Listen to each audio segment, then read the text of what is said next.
really not a huge fan when I first started working with clay.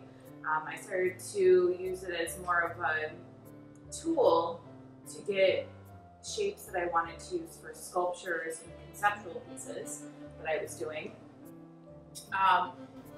And then the more I practiced and really took the, just the pressure off of myself to be able to throw really well, the better I got at throwing.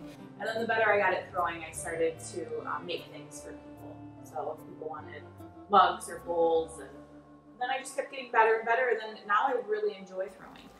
So this is about a 5.5 pound chunk of terracotta clay. So one thing that people always want to do when they start throwing is they want to make something large. I think people associate that with being a successful potter. Throwing large is difficult. You really have to wrangle a lot of clay. So I like to center my clay in a couple different parts because there is so much clay. And as I said before, I really just like to be in the process, in the moment, really try to enjoy every step of it, even if it's not going exactly how I want it to. One thing about the ceramic medium is being patient is really, really helpful, and I am annoyingly patient. So I will really take my time with things. So right now I'm just squeezing the clay. So what I tell people is that what you want is for the clay to become quiet so it's not wobbling. And you also want it to become centered through and through. So it's not like I'm just centering the outside, I'm centering every part of the clay. So it's not wobbling, and then that's gonna let us be able to make this pot really tall. So I'm just working on it right now, really leaning into it, using my stomach muscles.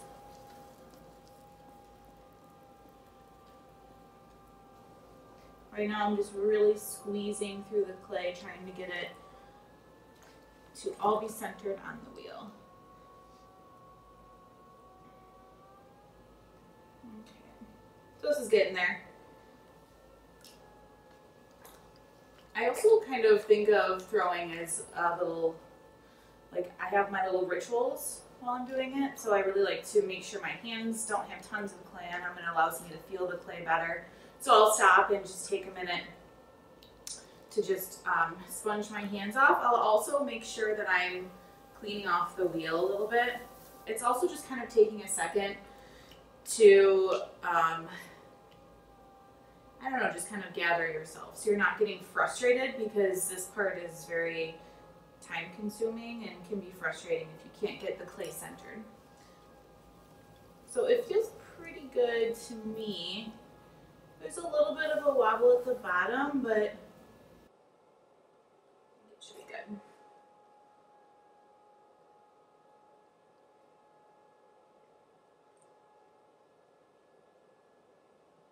Okay. Just clean my hands off one more time. Like I said, I really enjoy the process, so I'll just try to kind of take my time. Next thing I'm going to do is just go into the center. So this is where I'm creating the inside of the pot. So I just want to estimate about 1/4 inch at the bottom.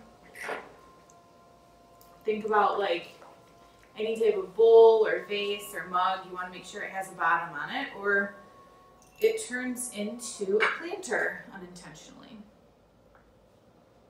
I'm just checking to make sure I do have about 1/4 inch. So I have been throwing for about 15 years.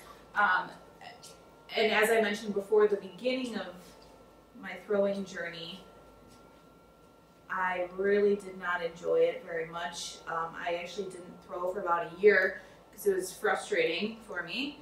And then when I realized I could utilize it as a technique for building larger sculptural pieces, I really started to practice.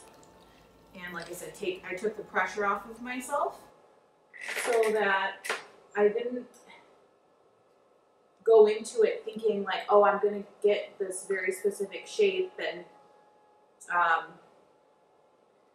you know, it's going to be perfect and beautiful and symmetrical and tall and thin and all this stuff.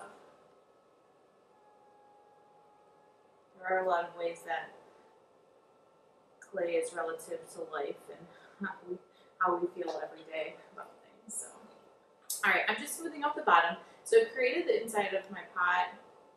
I'm just recompressing the clay.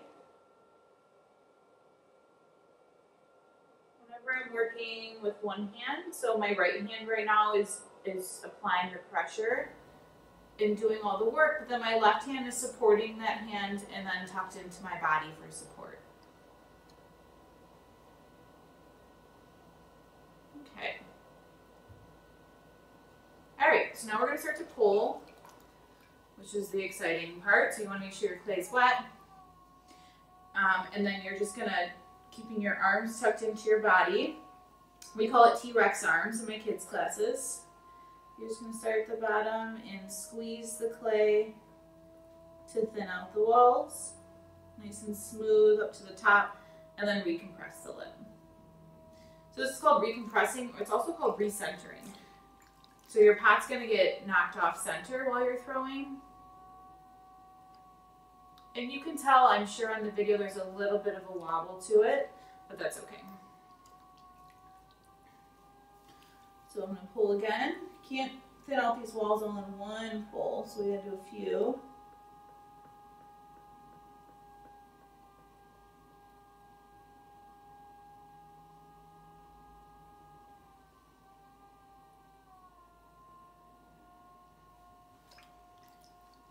Kind of looking like a volcano.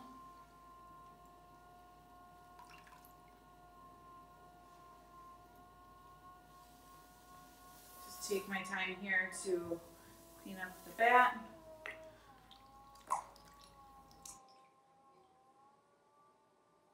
All right, I'm gonna make another pull.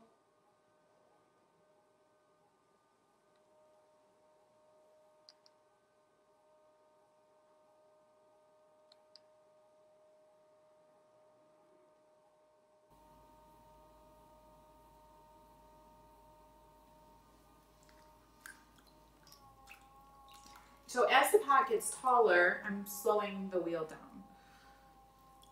Gravity is centrifugal force. We don't want things falling over, which can happen if you add a little too much water to your clay, or if you mess with your clay a little too much. It could become weak and then fall over. So I'm really squeezing at the bottom. That's usually where the most clay is. And then I'm pulling all of that clay up, and when I pull it up, it's making the pot taller and the walls thinner.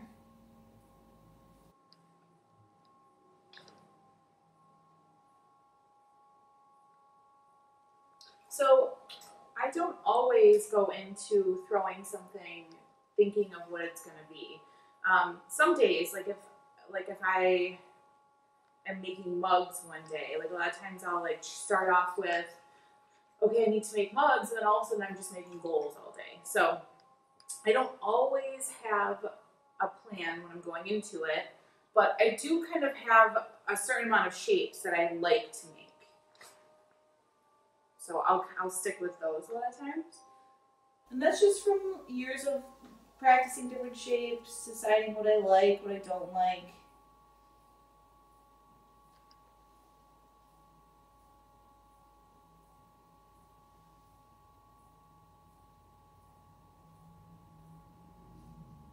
So when you're making a pull, the reason I'm going a certain speed is the wheel has to spin around one time with your fingers in that same spot in order for the whole bowl to be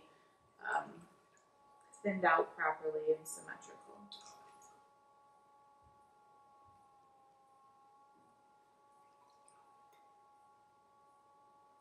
So with larger pieces, you kind of have to know when to stop.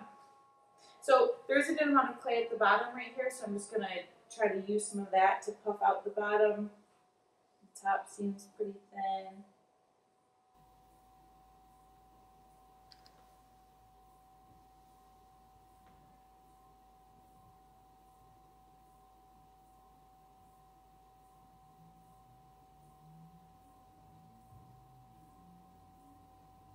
Okay.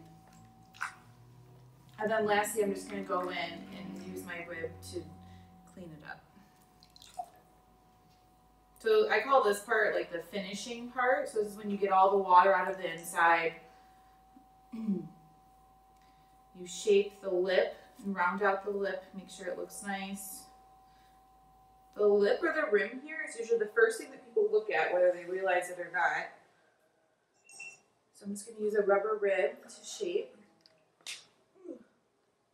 Try not to hit your pot with your arm, which I've done many times. Okay, so this rib is just real flexible. So I'm just going to start to shape.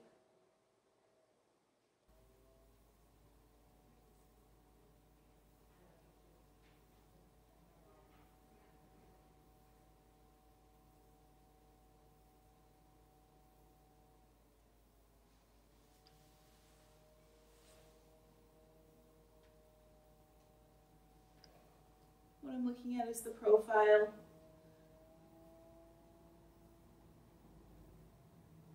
Making sure it's the shape that I want it to be. Okay. I am going to be trimming off this bottom part. So you want to have a little bit of extra clay at the bottom because that's actually supporting the walls.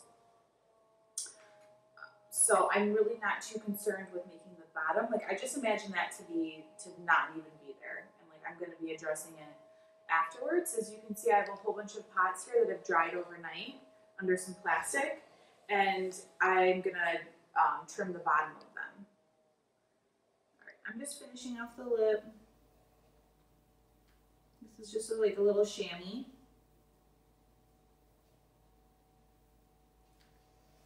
Okay, and then I like to use a stick tool and just clean up the bottom.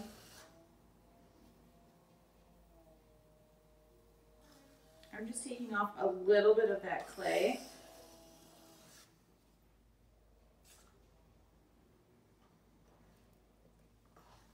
Oops.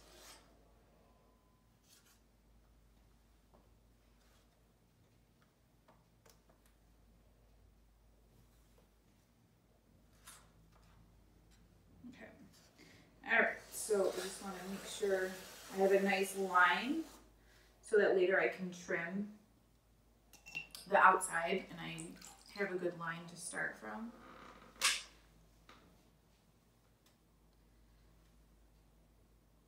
Okay, and then the last thing is I'm just going to cut it off. So clay shrinks as the water evaporates out of it. So you want to make sure you cut your pot off on the bottom. I forgot to do my signature swirl.